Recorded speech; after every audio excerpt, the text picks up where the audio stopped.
All right, so we've got this stack of articles you sent over about Hurricane Milton, and wow, you weren't kidding about keeping tabs on this thing. Some pretty wild stuff in here. Yeah, it's been quite a story to follow, that's for sure. No kidding. But there's one article here. Well, it's not your typical hurricane damage report, you know. You mean the one about the sports stadium? Yeah, that's the one. It's about the impact on, wait for it, a sports stadium. Who would have thought?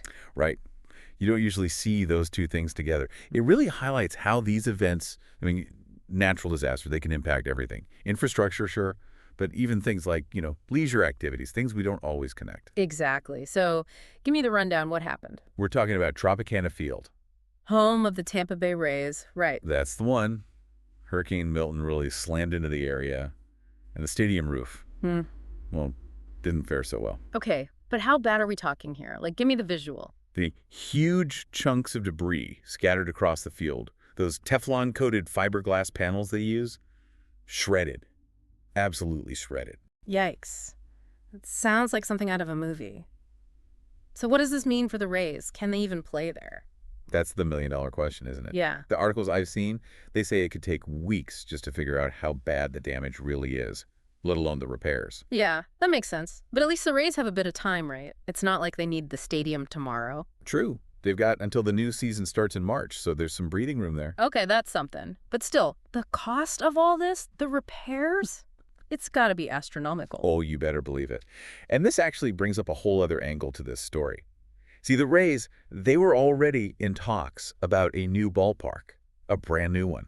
Price tag was somewhere around $1.3 billion. Oh, wow. Yeah, $1.3 billion. And this whole situation with Tropicana Field, well, it might just be the push they need to really get those plans moving, expedite things a bit. So Hurricane Milton, though, it wasn't just about baseball, was it? You were saying it managed to mess with some other sports, too. Oh, yeah, absolutely. Yeah. Like take the Tampa Bay Lightning, for instance, their home opener. It was supposed to be against the Carolina Hurricanes of all teams. Postponed because of Milton. Oh, wow, no way. So even the hockey fans are feeling the wrath of this hurricane. It's true.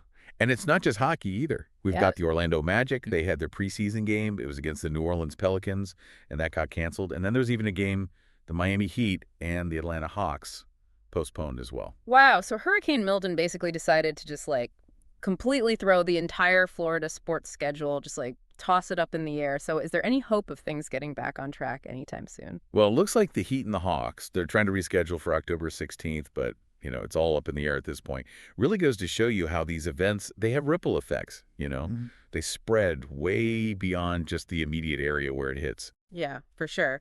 And speaking of ripple effects, you mentioned before about how Tropicana Field was going to be used for hurricane response and stuff.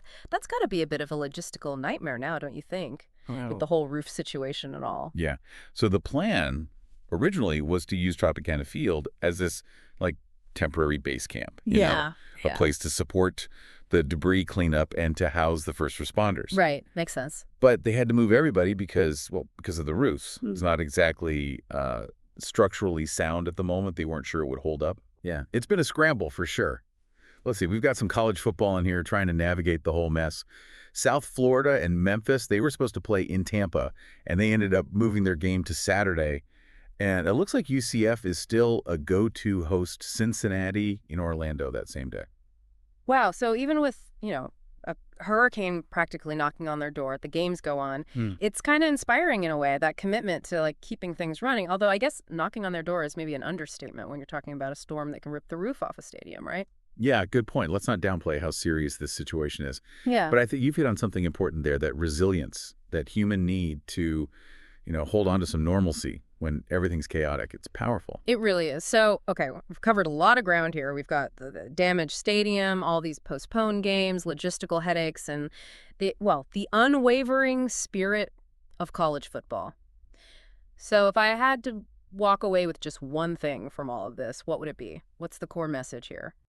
I think this whole deep dive really brings a few things to light. First, just how vulnerable our infrastructure really is. We build these, these huge structures, we design them to withstand a lot, but then something like Hurricane Milton comes along, and it's like a wake-up call, a reminder that nature, it always has the upper hand.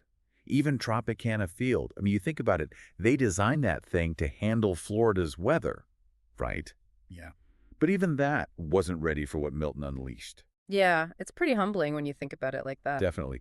And second, this whole situation really drives home how interconnected everything is. A hurricane hits Florida, and suddenly you've got a hockey game in Carolina that's postponed, a basketball game hundreds of miles away that's affected. There was even a moment of silence for the hurricane up in Canada at a hockey game. Crazy, right?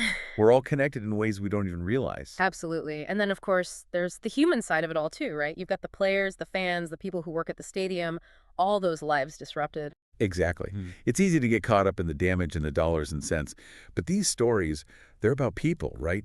People facing these unexpected challenges and having to pull together to rebuild and recover. It makes you wonder, what other consequences are going to pop up from something like this, things we aren't even thinking about yet. Like, what happens to the folks who work at Tropicana Field while it's being repaired? That's a really good question. Yeah. One worth thinking about for sure. These events, they have a way of rippling outward, and sometimes the biggest impacts, they aren't always the most obvious ones.